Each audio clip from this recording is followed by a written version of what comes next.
आदरणीय अध्यक्ष महोदय, हमारे सदस्य साथी ने ये प्रश्न पूछा है कि 2018 के बाद राज्य के खिलाड़ियों को नगद पुरस्कार नहीं दिया गया।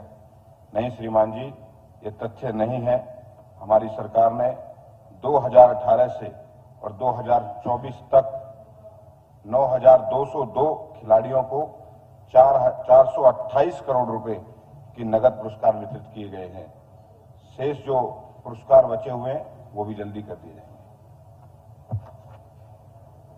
हैरानी की बात है अध्यक्ष महोदय, मेरे मित्र खेल मंत्री की बात कभी भी करोड़ों से नीचे नहीं होती और जमीन पे हालात ऐसे हैं नहीं। 2018 के बाद से, जबकि हरियाणा जहां खेलों के लिए जाना जाता है, 2018 के बाद से अध्यक्ष महोदय नेशनल स्तर पे जो मेडल आते थे, फर्स्ट को 3 लाख रुपए, सेकंड को 2 लाख रुपए और थर्ड को 1 लाख रुपए मिलता था, जो कि एक कैश अवार्ड 2018 से बंद है। उसमें एक बात और मैं माननीय खेल मंत्री जी को बताना चाहूंगा, सी ग्रेड की नौकरियों में 3% स्पोर्ट्स कोटा था जी, वो भी बंद कर दिया गया। नहीं, आपका सवाल जो जी है वो मेरा कैश अवार्ड भी है। हाँ जी, कैश अवार्ड को लेकर डाइवर्ट मत करो। ठीक है जी, ओके। और दूसरा, अगर मंत्री जी का जो जवाब है, जो उन्होंने फिगर दिया है, क्या आपको लगता है कि वो फिगर ठीक नहीं है? अगर नहीं है तो आप रिटर्न में दो।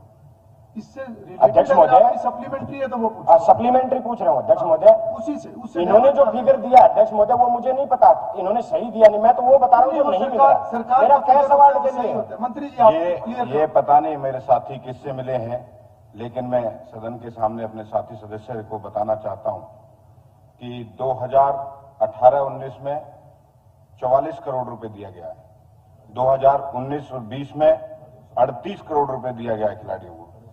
खिलाड़ियों की संख्या 2341 रही है 2019 और 20 में। 2020 और 21 में 14 करोड़ रुपए दिया गया है। 2021 और 22 में 70 करोड़ रुपए 296 खिलाड़ियों को दिया गया है। 2023 और 24 में 787 खिलाड़ियों को 100 करोड़ रुपए दिया गया है। 2024 और 25 में 2,461 खिलाड़ियों को 112 करोड़ रुपए का कैश इनाम दिया गया है। यह सूची मैं अपने माननीय सदस्य को दे दूंगा। अगर नाम भी उनको चाहिए तो नाम भी मैं उनको जरूर दूंगा। अध्यक्ष महोदय, ये देखिए, ओलंपिक एशियाड कैश अवार्ड अभी तक नहीं, नेशनल बंद कर दिया गया। मैं माननीय मंत्री जी को बताना चाहता हूं, 2018 में हमारी महिला टीम मलेशिया में नेशनल चैंपियनशिप खेल के आई थी, आज तक उनको कैश अवार्ड नहीं मिला। मुझे नहीं पता ये फिगर किन को इन्होंने दिए हैं, ये किस लिए। मैं जो बता रहा हूं कि नेशनल लेवल पे जब मेडल आता था, पिछली सरकारें उसको देने का काम करती थी। आज तक पैरा एशियन 2022 गोल्ड और सिल्वर जीतने वालों को कैश अवार्ड नहीं दिया गया है। मैं माननीय मंत्री जी से कहूंगा इस मामले में संज्ञान लेने का काम करें, इन खेलों में भेदभाव न करें और जब तक नींव मजबूत नहीं होगी खेलों की, तब तक हम खेलों में मजबूती इस प्रदेश का नाम आगे नहीं बढ़ा सकते। नेशनल का जो पहले मिलता था, जहां कांग्रेस की सरकार नेशनल खेलों में जो इनाम देने का काम करती थी अध्यक्ष महोदय, वो बंद है। दूसरा, मैं सर्कल कबड्डी की बात करूं अध्यक्ष महोदय, सर्कल कबड्डी के खिलाड़ियों को 2018 से पहले नगद पुरस्कार भी मिलता था। मंत्री जी, आपके पास कुछ बताने के लिए और नहीं, मैं उनके मूल प्रश्न में है कि जो नहीं गए उनको कब तक मिलेगा? जो कोई जल्दी डिस्कस करेंगे। इसके अलावा अपने साथी सदस्य को कहना चाह रहा हूं, अगर कोई है आपके पास अध्यक्ष महोदय वाला वो जवाब के लिए सूची मैंने तो आप 2018 से 2024 तक का जवाब मांगा था, मैंने आपको दे दिया। अगर आपको लगता है कि कोई और बचे हुए आवाज के लिए जरूर सीधे हम लोगों को प्रोवाइड कराएंगे। अगर आपको लगता है स्पेसिफिक लिख के दो, दे दीजिएगा और वो उसमें संज्ञान लेंगे। नहीं, आपकी विनेश आप बताइए।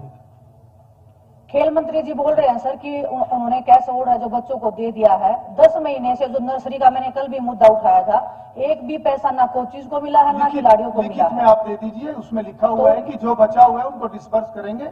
आपके संज्ञान में जो है वो लिखित में दे, उसके ऊपर मंत्री जी आप संज्ञान लेंगे। चलिए, गोकुल सेतिया जी।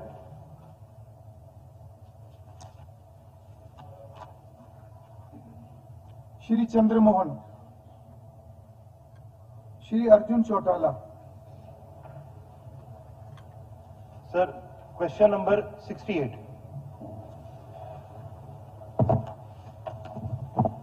माननीय अध्यक्ष महोदय, हमारे साथी ने सरकार द्वारा हरियाणा कौशल रोजगार निगम को स्थापित करने का औचित्य क्या है, जबकि हरियाणा राज्य में भर्ती के लिए लोक सेवा आयोग और हरियाणा कर्मचारी चयन आयोग तथा रोजगार कार्यालय पहले से मौजूद हैं। ये क्वेश्चन हमारे साथी सदस्य ने किया है। मैं अपने साथी को बताना चाहता हूं कि किस प्रकार से जब ये HKRN नहीं बना था, उससे पहले ठेकेदार पे जो हमारे हरियाणा प्रदेश के युवा साथी लगे हुए थे, उनके पास किस प्रकार से अत्याचार होता था, किस प्रकार से ठेकेदार 28 दिन की नौकरी कराए 2 दिन के बाद उसे आउट कर देता था कि तनख्वाह ना देनी पड़े। 25 लोगों की जरूरत है तो 15 लोग लगाता था। लेकिन जब से HKRN आया है, तब से उन युवाओं को एक सुरक्षित, उनको सीधा पैसा उनके अकाउंट में जाता है, कोई पैसे की गड़बड़ी नहीं होती। उसमें सीधा जितने लोगों की जरूरत है उतने लोगों को अपॉइंटमेंट होती है। ये एक ठेकेदारों के शोषण से बचने के लिए एक वैकल्पिक व्यवस्था हमारी सरकार ने रखी थी। उस पर हमारी सरकार युवाओं के साथ या एम्प्लॉयमेंट के साथ कोई भेदभाव ना हो, उसके लिए HKRN बनाया था, उस पर काम कर रही है और ज्यादा से ज्यादा पहुंचा फायदा हमारे कर्मचारियों को पहुंचे, उसके लिए बनाया जाता है। सर, इस पे मेरे 2-3 सप्लीमेंट्रीज हैं, मतलब एडिशनल क्वेश्चंस हैं सर इस पे। पहले तो ये बताएं कि जो परमानेंट, जो इसके अंदर जिसको एम्प्लॉयड हम मानते हैं, ये एम्प्लॉयमेंट का क्या क्राइटेरिया, मतलब डेफिनेशन क्या है कि भाई कितने दिन की मिनिमम एम्प्लॉयमेंट को हम ये मानेंगे कि भाई ये फुली एम्प्लॉयड है। क्योंकि सर एक प्रथा है HKRN के अंदर कि जब भी सीजन आता है रबी का, खरीफ का, तो हरियाणा प्रदेश की हर मंडी के अंदर लगभग 8 से 10, 12, 13 युवा है, उनको नौकरी दी जाती है। पर वो नौकरी केवल मात्र 45 दिन के लिए दी जाती है। 45 दिन के बाद उनको फ्री कर दिया जाता है। उसी प्रकार से 6 महीने बाद अगला सीजन आता है, फिर 45 दिन के लिए हर प्रत्येक मंडी में 7-8 लड़कों को नौकरी देने का काम करते हैं। तो भाई जहां 45 दिन की नौकरी दी जा रही है पूरे साल के अंदर, तो उसको सर हम फुली एम्प्लॉयड तो नहीं मान सकते। तो मैं ये जानना चाहूंगा भी HKRN फुली एम्प्लॉयड किसको मानती। दूसरा सर एक सवाल ये है कि भी HKRN के अंदर प्राइवेट जो इन्वेस्टर्स हैं उनकी कितनी मात्रा है, उनका कितना कंट्रीब्यूशन है, उनका कितना शेयर है, क्या ये फुल्ली प्राइवेट है, क्या ये फुल्ली स्टेट ओन्ड है, या इसके अंदर स्टेट और प्राइवेट सेक्टर के बीच में पार्टनरशिप है, पार्टनरशिप है तो कितनी, ये भी बताने का काम करें मंत्री जी। और एक और इसी के अंदर जी मेरा सवाल है कि भी HKRN के अंदर लगातार ये बात सामने आती है कि भी प्रदेश के बाहर से युवाओं को नौकरी दी जा रही है। क्या इसके ऊपर सरकार की कोई मंशा है व्हाइट पेपर जारी करने की, जिसके तहत हमें पता चले पूरी लिस्ट के हिसाब से भी कितने इसके अंदर एम्प्लॉइज हरियाणा स्टेट के हैं, कितने इसके अंदर एम्प्लॉइज हरियाणा स्टेट के बाहर के हैं, और यदि व्हाइट पेपर जारी करने की मंशा नहीं है तो क्यों नहीं है।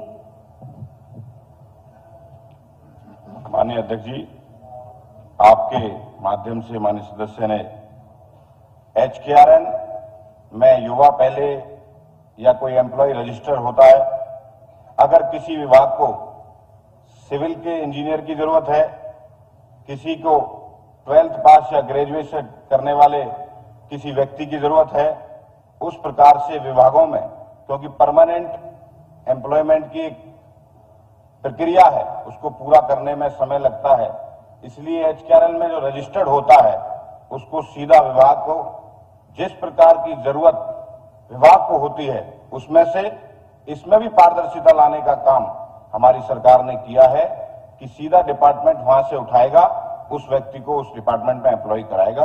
और जिस प्रकार से हरियाणा के युवाओं की बात कर रहे थे, हमने जिस भी व्यक्ति का परिवार पहचान पत्र है उसको इसमें एम्प्लॉय कराया है।